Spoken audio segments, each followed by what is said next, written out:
The great philosopher Aristotle used the term homophily, which means we love people the most who are most like us.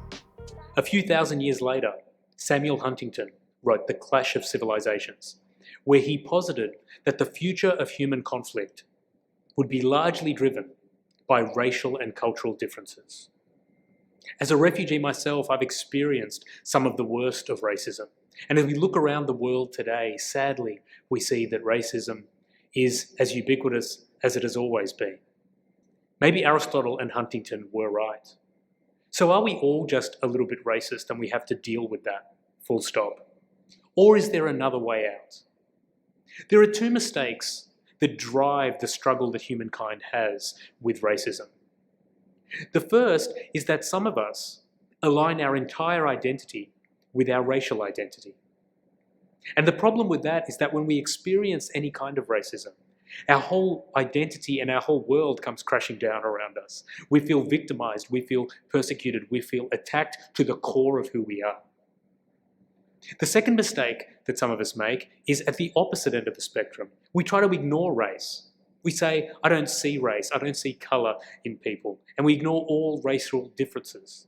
The problem with that, of course, is that we also ignore the suffering and the discrimination and the systemic racism that has built up over years in a number of aspects of human life.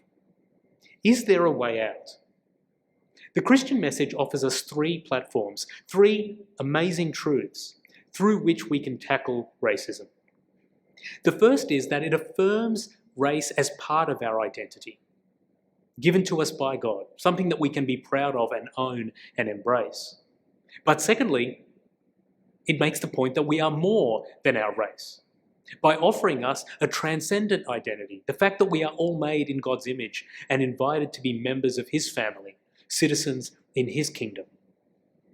And thirdly, it calls on all Christians to fight for the oppressed and the disadvantaged, to deal with inequality and alleviate suffering, including the suffering that has come about and continues to manifest as a result of racism, whether that's episodically in everyday life or it's in systemic inequalities that have come about because of racial inequality and racial injustice.